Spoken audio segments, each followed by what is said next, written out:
Assalamualaikum warahmatullahi wabarakatuh. Alhamdulillah, puji syukur kita panjatkan kehadirat Allah. Salawat berserta salam marilah kita haturkan kepada Nabi agung tercinta Nabi Yuna Muhammad sallallahu alaihi wasallam. Baik para jamaah yang dimuliakan Allah Subhanahu wa taala, saya mengingat ada salah satu keterangan begini. Syaraful insani bil ilmi wal adabi. Kemuliaan manusia itu bisa dilihat dari segi keilmuannya dan akhlakul karimahnya. La bil mali wala bin nasabi. Dan kemuliaan manusia tidak bisa diukur dari banyak hartanya, mobilnya banyak, jabatannya banyak, dari mulai jabatan NU sampai kepresidenan dimiliki, titelnya DRS, MA, LC dan lain sebagainya. Bukan itu yang menjadi batasan orang itu mulia. Wala bin nasabi, dan bukan karena nasabnya manusia akan menjadi mulia di sisi Allah. Dengarin ya, ini sebenarnya tamparan buat kita. Berapa banyak orang-orang Indonesia yang terdoktrin, berapa banyak orang-orang muslim khususnya warga Nahdliyin yang sudah terdoktrin dengan rasismenya mereka dari klan Ba'alawi.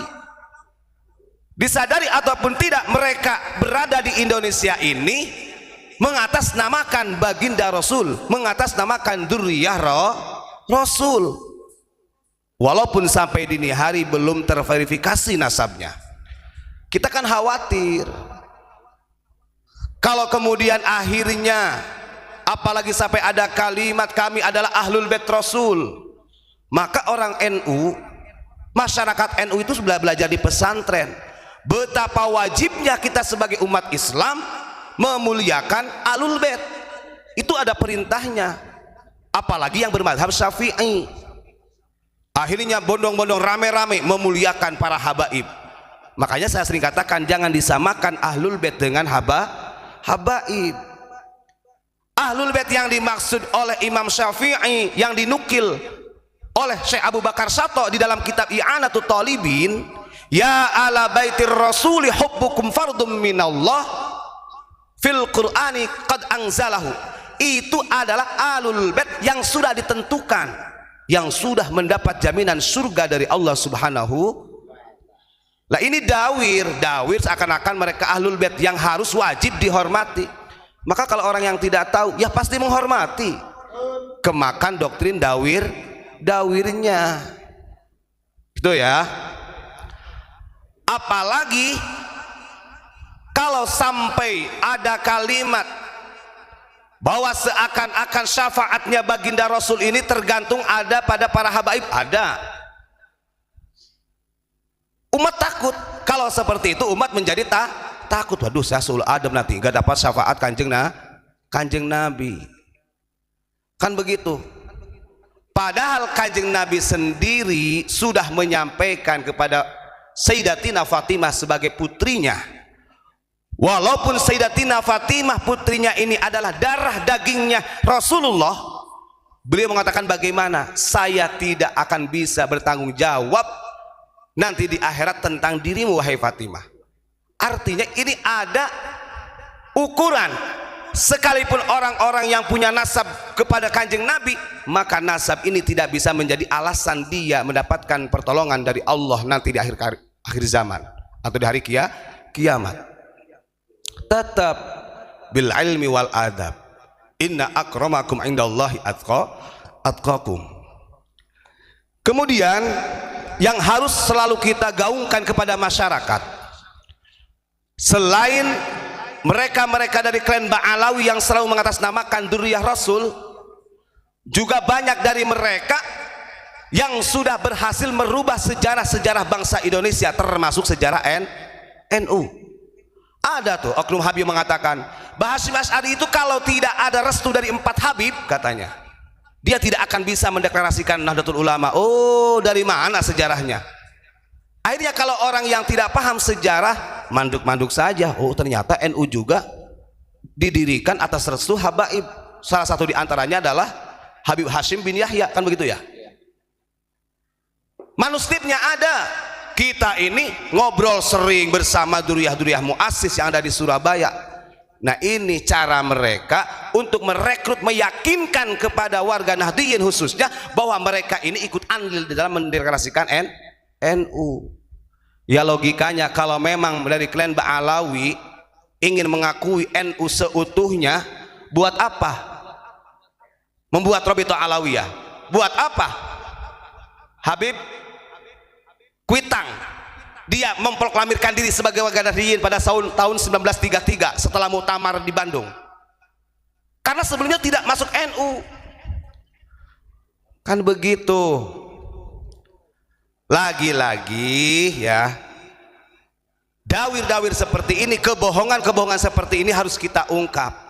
Jangan sampai 10 tahun, 20 tahun, 30 tahun, 40 tahun yang akan datang anak cucu kita bukan jadi muhibin lagi, bisa jadi fitahti qadamihim, berada di bawah kakinya mereka.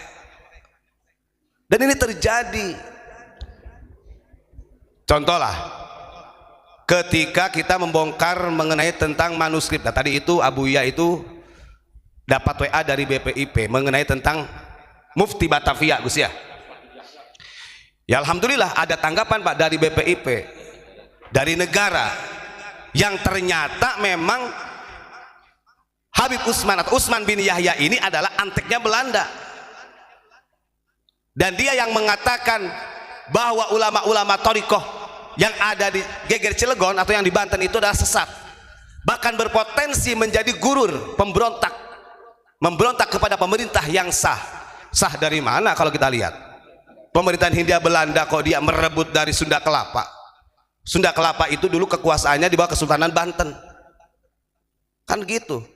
Itu sah menurut Mufti Batavia. Saya kira ini gak akan bisa dibantah. Makanya tadi Abuya menyampaikan kepada dari BPIP, manuskrip tentang ini yang tadi dikirim ada di pesantren.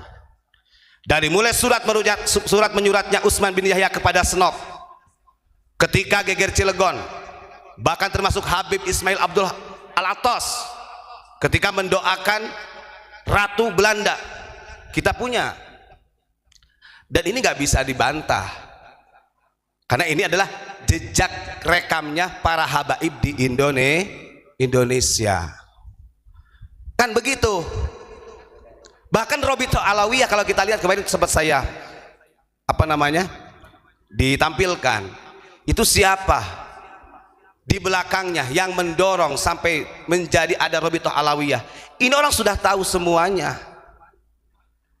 Makanya sampai dini hari, kenapa nih yang terjadi Pak? Yang rame di media dan lain sebagainya justru adalah orang-orang kita. Karena siasatnya Belanda memang begitu, adu domba antar pribumi. Kalau mereka sengaja menggunakan tangan-tangan orang pribumi. Makanya sebenarnya bagi siapa saja para hadirin, kalau ada kiai kemudian yang masih muhibin orang pribumi, kita jangan terlalu frontal melawannya. Kenapa? Nantinya menjadi permusuhan kita. Makanya sering dikatakan kita ini nggak ada urusan dengan pengkanter-pengkanter dari muhibin, tapi yang harus bertanggung jawab dengan kebohongan secara publik yang sekian ratus tahun lamanya di Indonesia, tetap orang RA dan klan Ba'alawi yang harus bertanggung jawab. Karena kembali lagi, kalau tidak mau dikatakan jahanam oleh orang-orang yang ngerti dalam hal ini, ya jangan mengaku Rasul kecuali dia Rasul kecuali bisa membuktikan. Wong itu hadisnya jelas. Man kadzaba alayya falyatabawa maq'adahu finnar. Nah, ini banyak sebenarnya yang dawir-dawir seperti ini yang kasihan nanti masyarakat kita. Kita tetap harus memberikan edukasi.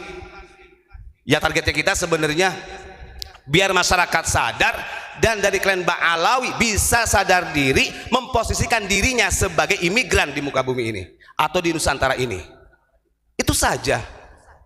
Bahkan ada yang kita sering dapat teroran, wah ini orang ini nanti kualat katanya, kualat sama ulama sufi.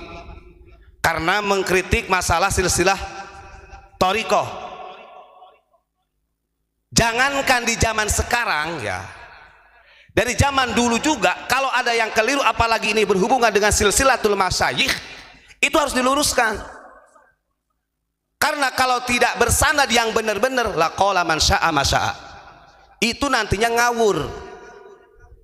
Nantinya ngawur. Makanya kita buka nih, ini silsilah yang dirubah, yang dikaitkan dengan bin Yahya ini, kita ada bukunya. Selain ada bukunya, kita juga sudah ngobrol langsung dengan duriyah-duriyah yang dicangkokkan menjadi Habib. Nah itu mungkin saya Pak Imron ya. Jadi tolong semuanya tetap semangat. Kita melihat Abuya saja semangatnya seperti itu, kita tetap jangan lemah. Kita ini demi menjaga integritas negara kesatuan Republik Indonesia, untuk menjaga marwah Nusantara. Kita punya jati diri sendiri. Style kita gak usah ikut mereka, gaya kita gak usah ikut mereka. Kita punya jati diri sendiri, kita punya budaya sendiri, kita punya hadharah, thaqafah sendiri yang sudah tertulis di dalam NU. Kalau orang NU-nya benar-benar menyadari buat apa ada les bumi, Nahdlatul Thaqafah wal Hadharah, fungsinya apa, kan begitu. Maka kita harus bangga dengan ulama-ulama Nusantara yang dari dulu sampai sekarang. Ulama-ulama Nusantara itu dua yang dipegang perjuangannya, agamis, nasionalis. Gak pernah ulama dulu, saya akan membela cucunya Rasul. Karena membela cucu Rasul, membela Ahlul Bait itu udah kewajiban secara individu, tidak harus teriak untuk diperjuangkan. Kalau yang asli maksudnya. Tapi kalau yang palsu wallahu alam ya. Nah itu maksudnya. Baik, terima kasih. Itu saja yang saya sampaikan, kurang lebihnya mohon maaf. Assalamualaikum warahmatullahi wabarakatuh.